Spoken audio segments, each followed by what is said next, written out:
Muy buenas tardes, ¿cómo están? Somos el grupo número 10, conformado por Claudia Torres Ortiz y Silvia Vicente, de la Maestría de Comunicación Estratégica y Relaciones Públicas. El tema que vamos a tratar hoy es el de campañas electorales de la revista Diálogo Político. Vamos a tratar los capítulos, cómo serán las campañas electorales del futuro, escrito por Roberto Rodríguez Andrés. Y también vamos a tratar el capítulo Fallos a evitar en campañas electorales, escrito por Jonathan Adelson. Vamos a comenzar con la primera parte. Vamos a comenzar entonces con la primera parte. ¿Cómo serán las campañas electorales del futuro?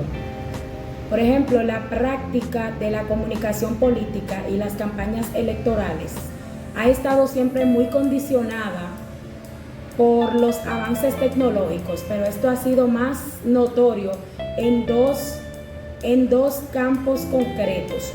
Por ejemplo, en primer lugar tenemos lo relativo a las plataformas o herramientas que han sido fundamentales en cada momento para favorecer la comunicación de los políticos con los ciudadanos. Y en segundo lugar tenemos también lo relativo al conocimiento de los electores por parte de los ciudadanos. Al conocimiento, esto se refiere al conocimiento de los datos de cada uno de los electores, porque las campañas electorales siempre han tenido el interés de conocer al público. Por eso reza un principio básico que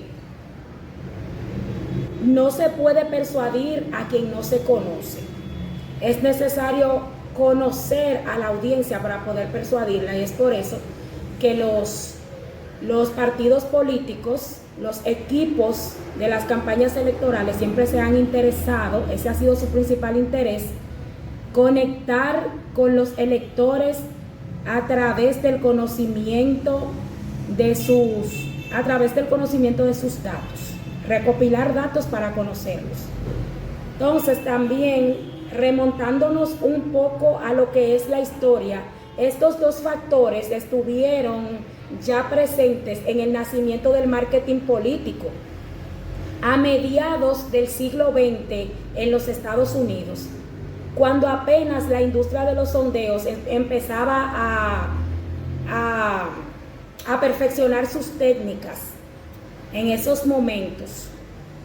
Y cuando la televisión comenzaba a ser un medio de masas de influencia social.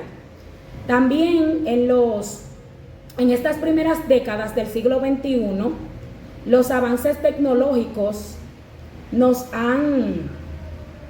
estos dos campos concretos nos vuelven a situar en un previsible cambio de paradigma de la comunicación política, del que estamos ya viendo síntomas en las últimas elecciones. Por un lado, tenemos los avances cada vez más sustanciosos en el conocimiento del comportamiento humano gracias a las neurociencias y al análisis del Big Data. Y por otro lado, vemos también cómo los avances tecnológicos están transformando el panorama de la comunicación, con un protagonismo cada vez más destacado de Internet y las redes sociales, pero también de otras vías o plataformas de comunicación digitales que se están implementando con una gran velocidad en estos tiempos. También tenemos una breve introducción al capítulo para que entiendan más o menos cómo el escritor sitúa todo en este contexto. Vamos a ver una introducción al primer capítulo. Por ejemplo, Este capítulo, perteneciente a la edición especial de campañas electorales, como ya había dicho anteriormente, de la revista Diálogo Político, analiza tendencias que están transformando el panorama de la comunicación política y cómo las campañas electorales del futuro se verán influenciadas por estas nuevas dinámicas. El autor Roberto Rodríguez Andrés describe cómo el desarrollo de las tecnologías y la evolución de las plataformas digitales están creando un electorado cada vez más conectado, que de esto vamos a hablar más adelante, más conectado y fragmentado, que requiere estrategias de comunicación más sofisticadas y personalizadas. Además, el capítulo también explora la importancia del conocimiento del electorado y la necesidad de adaptar los mensajes a diferentes canales de comunicación. Vamos a comenzar con el punto número 1. Olvidé decir que el autor resume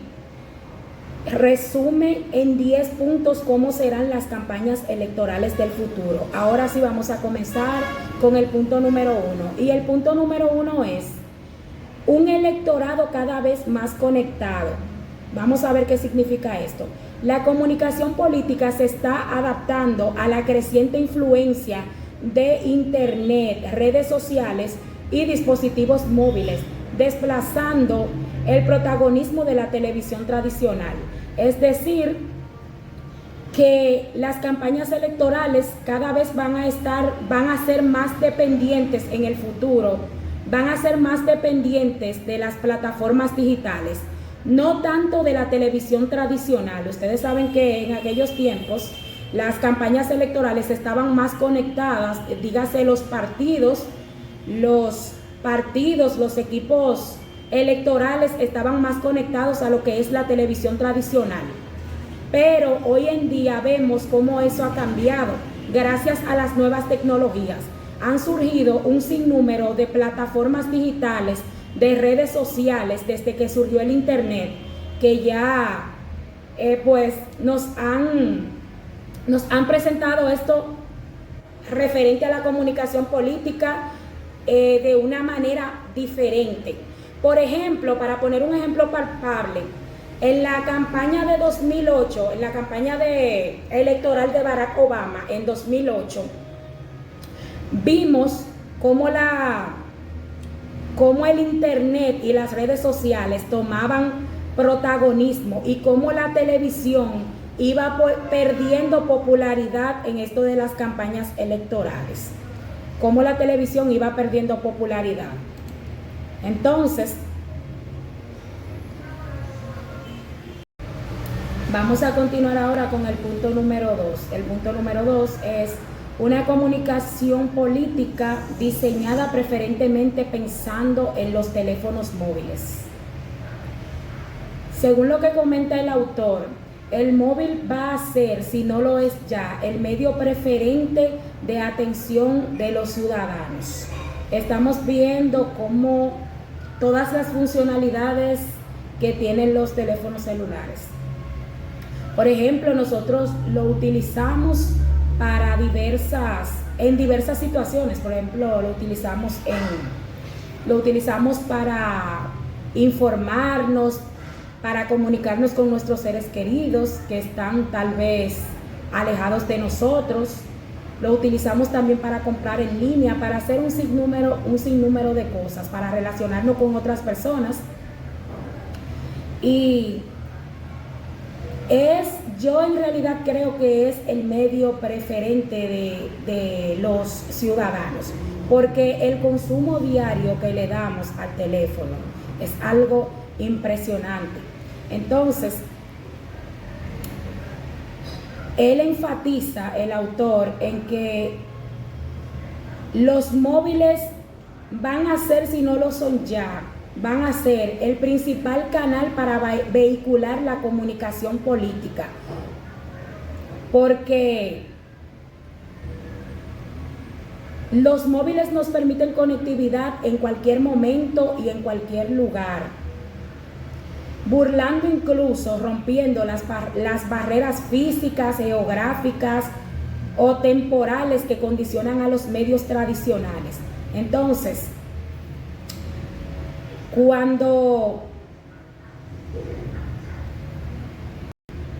pues bien, continuando con el punto número 2, estamos viendo desde ya que el móvil se ha convertido en el medio preferente de los ciudadanos. Como decíamos anteriormente, también en el futuro serán el principal canal para vehicular la comunicación política.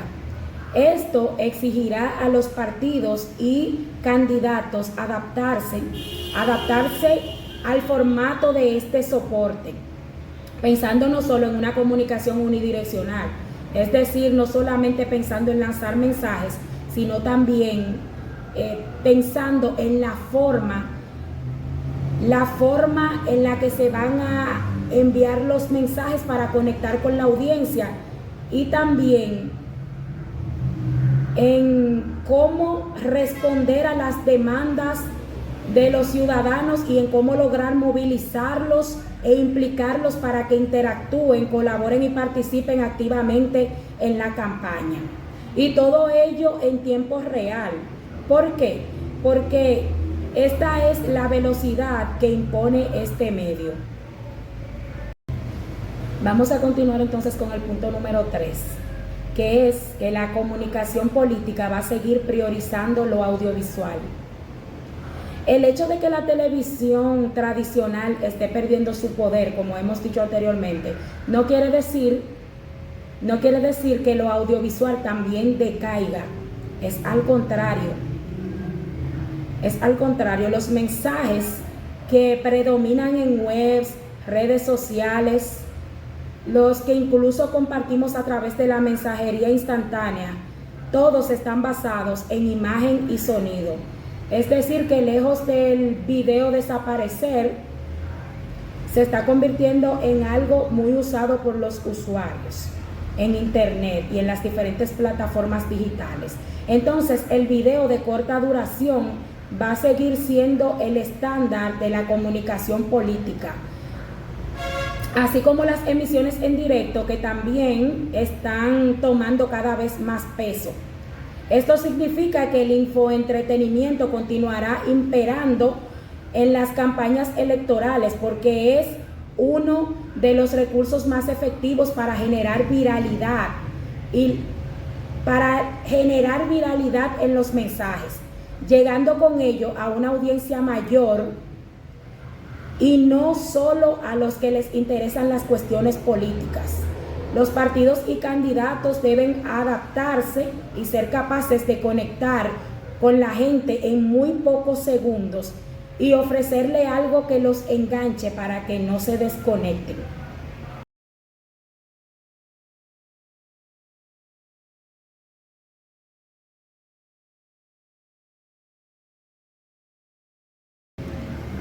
Vamos a continuar con el punto número 4, que es una audiencia cada vez más multicanal y fragmentada. Como decíamos en el punto anterior, llegar a las audiencias hoy en día se ha convertido en una tarea difícil. ¿Por qué? Porque los medios tradicionales, especialmente la televisión, antes permitía que los partidos políticos llegaran a un sinnúmero de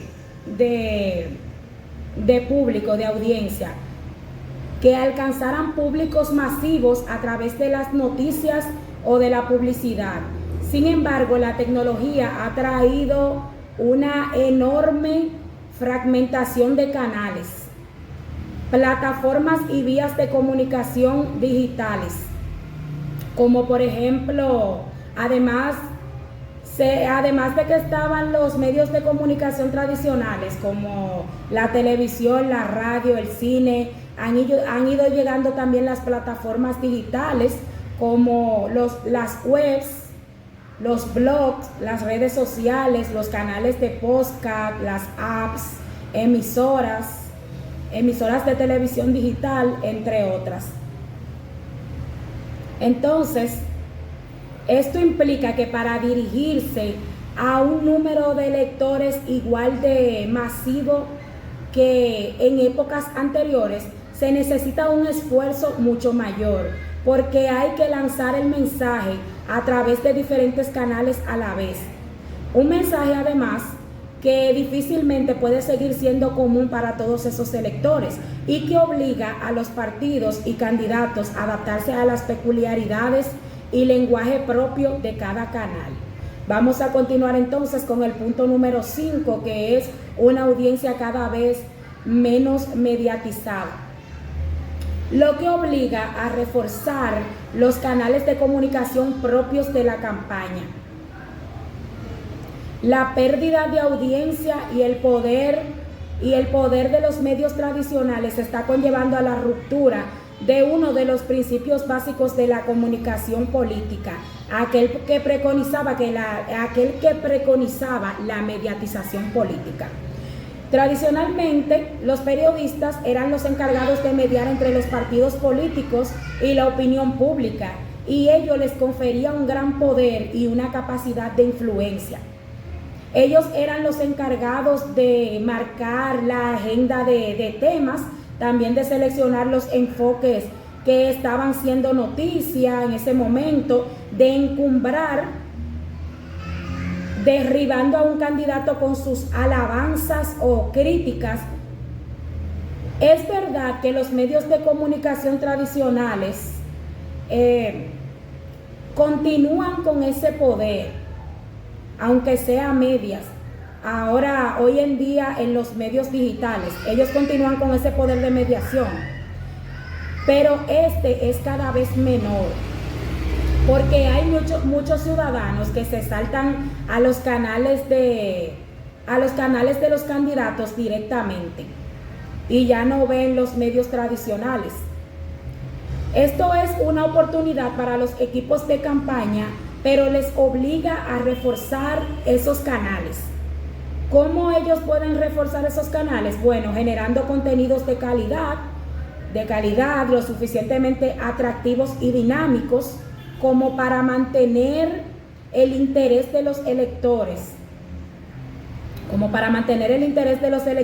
y marcar la agenda, intentando incluso condicionar con ellos la propia agenda mediática.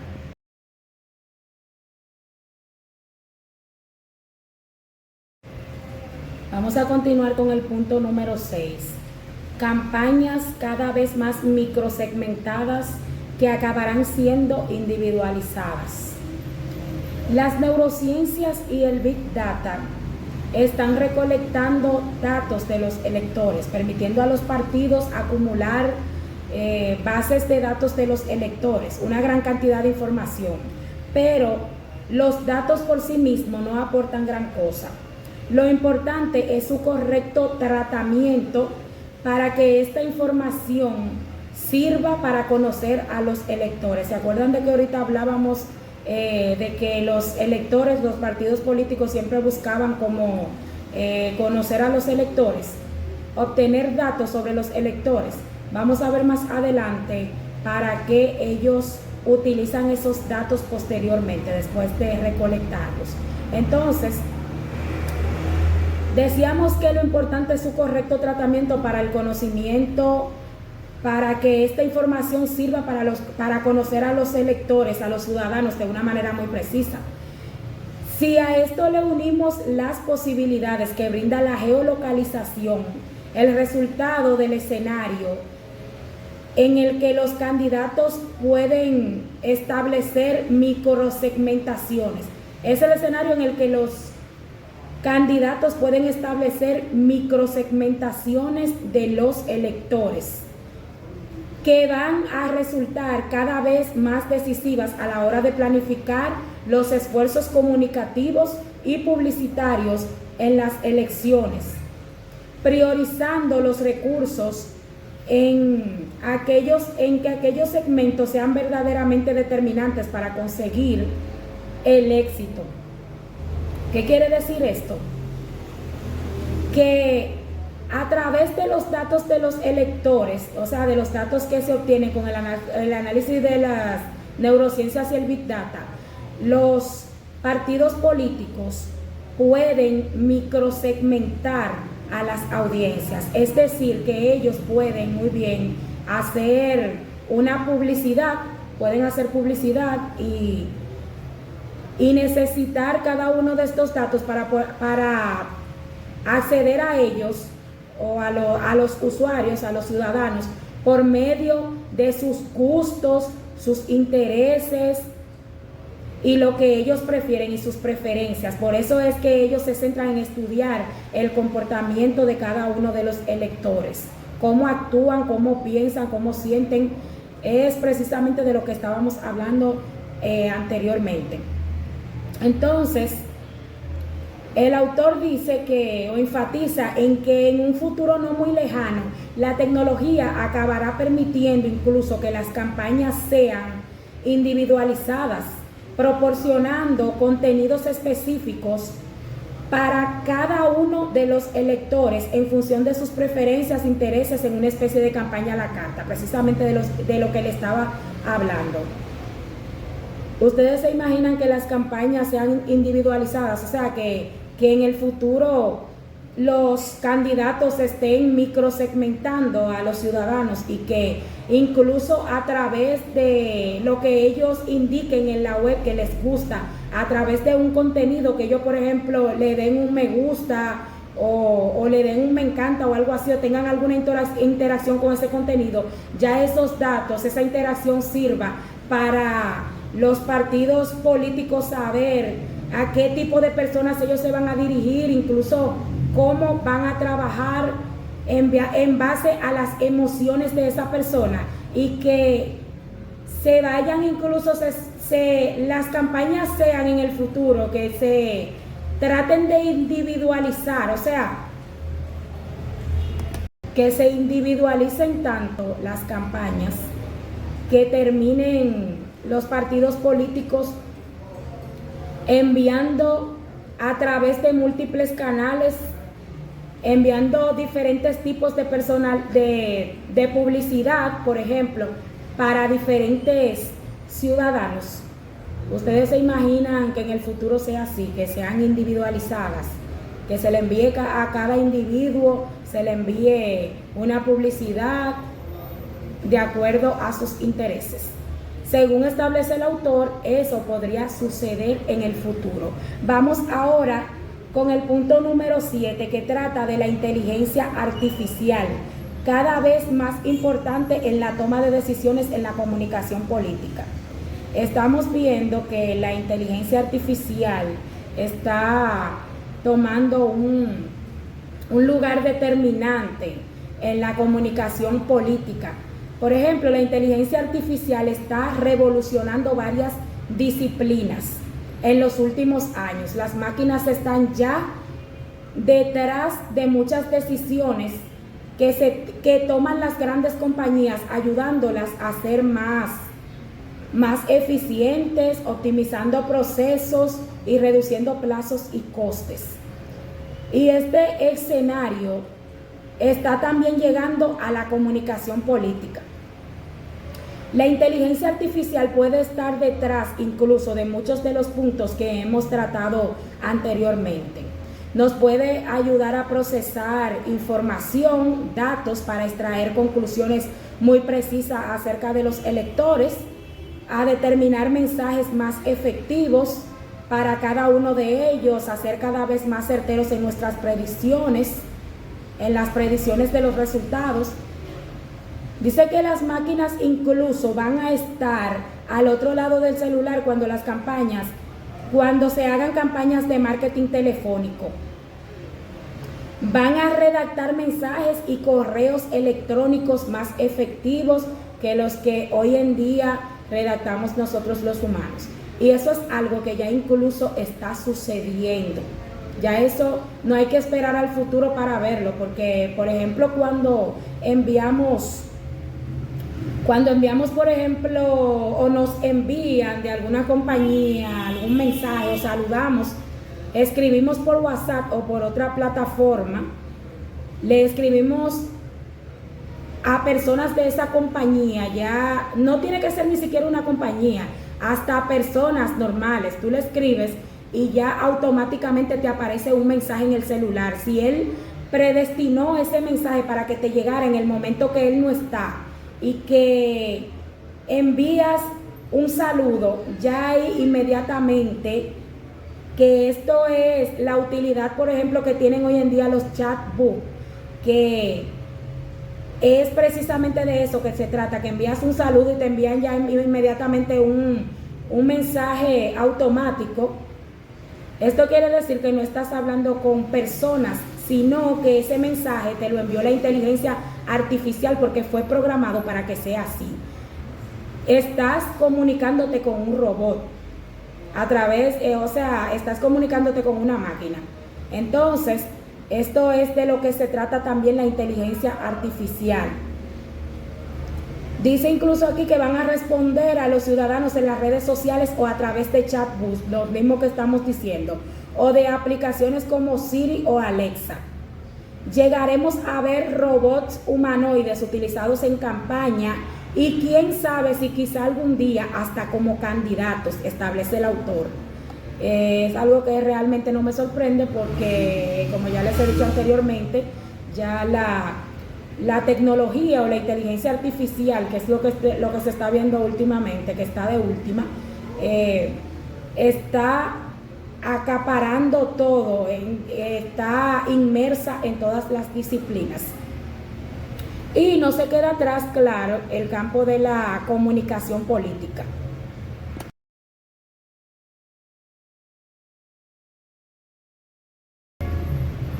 Vamos ahora con el punto número 8. El punto número 8 trata de electores cada vez más polarizados y aparentemente firmes en unos valores, en la defensa de unos valores, pero al mismo tiempo cada vez más volátiles en su comportamiento electoral.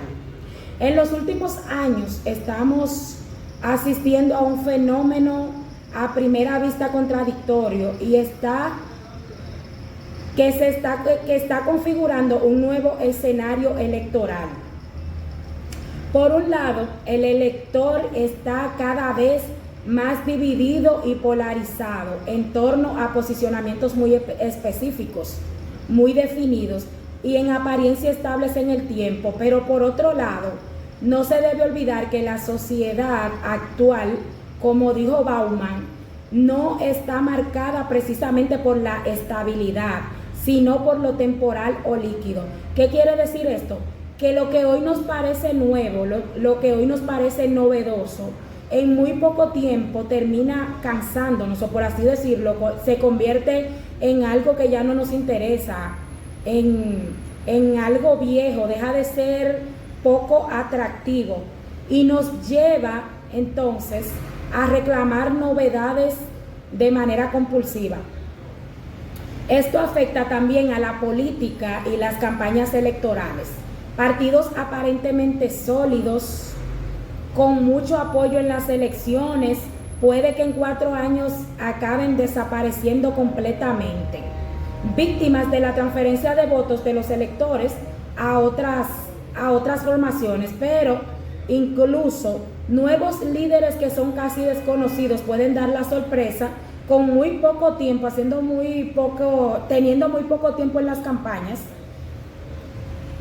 de que pueden ganar. Aún teniendo poco tiempo haciendo campaña, pueden ganar. Y eso es la volatilidad de los electores. Entonces, esto refuerza la necesidad de que los partidos cuiden más que nunca la fidelidad de sus votantes, procurando no defraudarlos. Pero esto es cada vez más difícil porque los electores no eligen hoy en día un programa electoral, ni mucho menos unas promesas. Ellos premian a aquel que les da confianza de ser firmes en la defensa de unos valores, y eso les lleva a polarizarse en su apoyo. Si perciben que no lo hace o flaquea en esa defensa, les dan automáticamente la espalda y puede que en muy poco tiempo. Entonces, por eso es tan importante saber detectar en el inicio de campaña cuáles son los valores que los partidos políticos o los candidatos nos ponen en la mesa. Los que pueden marcar el terreno del juego y mover a la opinión pública hacia un lado o hacia el otro. Pero las sociedades líquidas nos ayudan o nos obligan, es la palabra, a actuar en un determinado tiempo mucho más ajustado,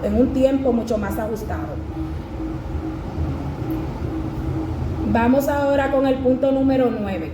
El liderazgo personal seguirá siendo clave en la decisión del voto, aunque se desconoce qué liderazgo es el que va a imperar en el futuro. Apoyar a un líder por encima de un partido va a seguir siendo prioridad, va a seguir siendo un elemento sustancial de la comunicación política en el futuro, según lo que establece el autor. En esto, por tanto, no se vaticinan cambios sustanciales. La personalización y humanización de la política y de las campañas continuará desarrollándose en próximas elecciones, en las que el líder encarnará en primera persona esos valores de los que hablábamos anteriormente y mensajes de la candidatura. Pero lo que aún desconocemos, como decíamos también, es el tipo de liderazgo que va a predominar. Hay quienes dicen que es previsible que la época de líderes populistas decaiga en las últimas décadas. En un momento fuerte de crisis e incertidumbre como la vivida por el coronavirus, la sociedad podría virar hacia líderes más prudentes y motivadores que generen confianza y seguridad, que sean menos carismáticos, pero que sean capaces de llegar a consensos y de trabajar en equipo. Sin embargo, hay quienes apuntan que sucederá totalmente lo contrario, o sea que el líder populista va a decaer en el futuro. Además, la polarización también nos puede encaminar a un modelo de hiperliderazgo basado en líderes fuertes y ejecutores, capaces de dirigir, de enfrentarse a sus oponentes de una manera determinante y pelear sus ideales y sus principios, los que nos pueden caminar entonces a una campaña cada vez más dura y negativa.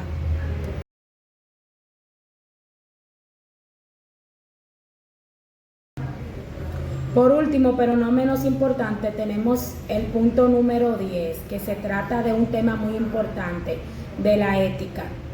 Necesitaremos reforzar la ética de la comunicación política si queremos mejores democracias. Este es el punto número 10 que establece el autor. Los consultores políticos trabajan para conseguir el éxito de sus candidatos en una campaña, pero en este camino hay veces que se han olvidado de la ética y han justificado cualquier motivo para alcanzar ese fin. Llevamos años asistiendo a campañas cada vez más viscerales donde se explota la emocionalidad como único recurso movilizador del voto, dejando de lado la razón. Estoy citando las palabras del autor.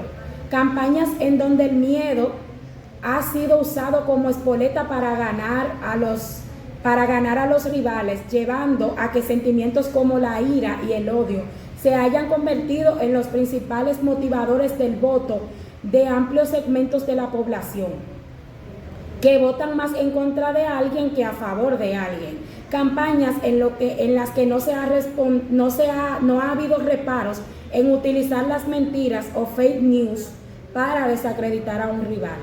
Campañas en definitiva alejadas de la ética que nos han llevado a que haya aumentado la desafección de los ciudadanos hacia la política y con ello al descrédito de las democracias.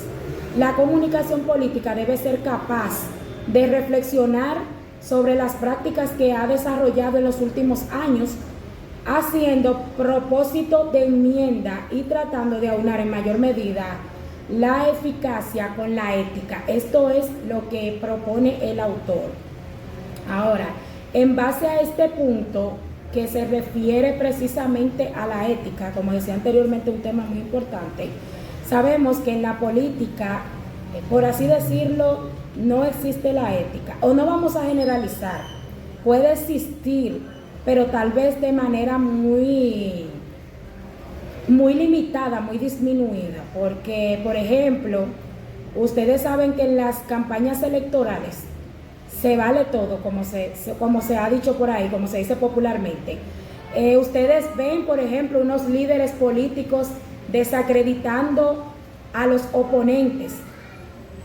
Pueden enviar a través de diferentes plataformas mensajes falsos, que eso lo que hace es que contribuye a que los electores ya no quieran saber de un político, porque por ejemplo yo puedo tener preferencia por alguien, por algún político, pero en el momento que yo veo ese mensaje que otro político u otra persona ha enviado a través de una plataforma, y si yo no soy de las personas que tiene criticidad y no investigo,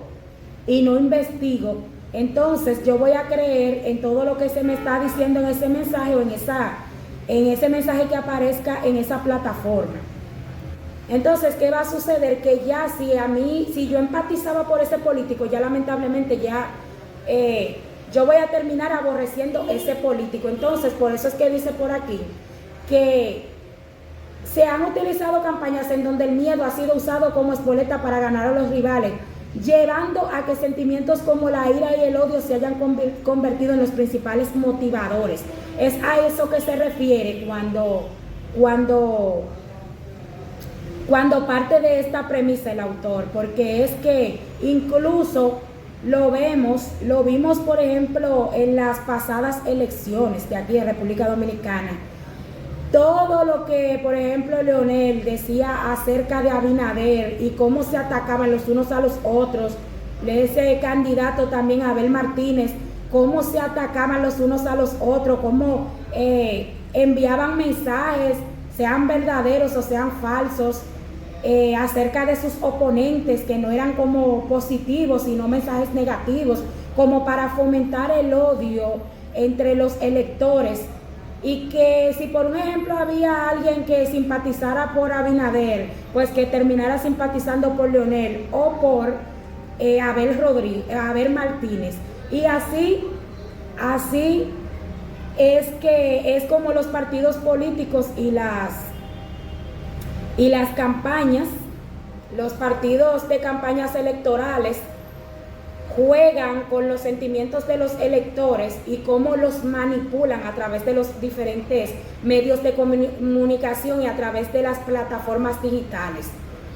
Cómo no se está actuando con transparencia, y eso es precisamente lo que pide el autor, que se actúe con transparencia cuando dice que hay que reflexionar sobre las prácticas que se han desarrollado en los últimos años, haciendo propósito de enmienda y tratando de aunar en mayor medida la eficacia con la ética. Los partidos políticos tienen que practicar más de cerca la ética, tienen que ser transparentes, tienen que ser éticos y no estar fomentando esos discursos de odio que se implementan a través de las diferentes plataformas, digitales. Hasta aquí mi exposición. Ahora los voy a dejar con mi compañera Claudia, que ella les va a hablar de fallos a evitar en campañas electorales.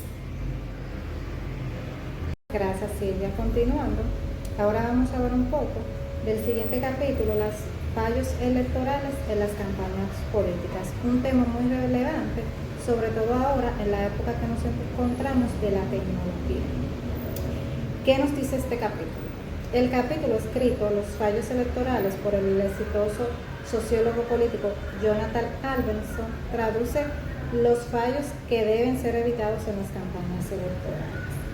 El autor traduce que las campañas las ganan los partidos que cometen menos errores. El autor deduce 5 fallos que deben ser evitados en las campañas electorales. Son los siguientes. El número 1, y muy importante, el candidato como protagonista. Si bien es cierto que anteriormente era común presentar al candidato como protagonista, por ejemplo, que la campaña sea del candidato, que el eslogan sea solamente del candidato, pero no. A la larga se ha comprobado que es esencial que las campañas políticas sean directas con el ciudadano, con la ciudadanía, que conecten, que creen beneficios para esto, no solamente del candidato. Se ha evidenciado que las campañas electorales deben ser dirigidas en beneficio de la ciudadanía, no solamente que englobe al candidato.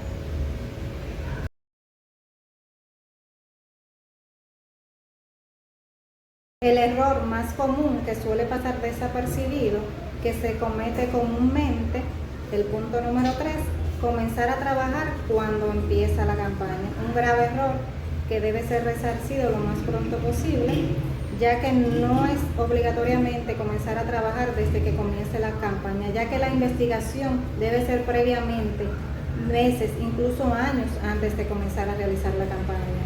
Es necesario investigar, planificar y obtener toda la información del entorno para poder empezar a trabajar la campaña. Por eso se debe de tratar de erradicar esta percepción que tiene la gente de que hay que empezar a trabajar desde que comienza la campaña, un grave error. Número 5, y muy importante, no diferenciarse. En las campañas electorales es sumamente importante diferenciarse de los demás, ya que el que no se diferencia termina ganando el Partido Popular y el candidato que mejor posicionado esté con la audiencia. Luego de haber visto y analizado los 5 fallos a evitar propuestos por el politólogo Jonathan Alderson, nos demuestra que la política es una rama sumamente importante que debe ser analizada, sobre todo para el bienestar de la ciudadanía. Muchas gracias. Claudia, y a propósito de que hemos terminado nuestra presentación, ¿qué conclusiones tú obtuviste del capítulo que te tocó exponer? Claro que sí, Silvia. El capítulo Los fallos a evitar en las campañas electorales desglosa de manera en 5 pasos los errores que deben ser evitados en las campañas electorales. El autor deduce que las campañas electorales las ganan los partidos que hacen menos errores. Deduce que con la planificación y ejecución se pueden lograr campañas electorales exitosas en beneficio de los y las ciudadanas. ¿Y tú, Silvia, qué conclusiones sacaste del capítulo asignado? Bueno, las conclusiones que yo obtuve fueron las siguientes. El futuro de las campañas electorales está fuertemente influenciado por el avance de las tecnologías. También los teléfonos móviles se convertirán en el medio principal de comunicación política, demandando estrategias adaptadas al formato y la velocidad de este soporte. También el lenguaje audiovisual seguirá siendo fundamental con un mayor uso de videos de corta duración, emisiones en directo y estrategias de infoentretenimiento. También tenemos que la fragmentación de las audiencias, producto de la multiplicidad de canales de comunicación, requerirá un esfuerzo mayor para llegar a un público masivo. Y por último, pero no menos importante, tenemos que el conocimiento del electorado es crucial para el éxito de una campaña, con la posibilidad de acceder a datos y análisis más detallados gracias a las nuevas tecnologías. Esas fueron las conclusiones que pude obtener acerca del capítulo que expuse.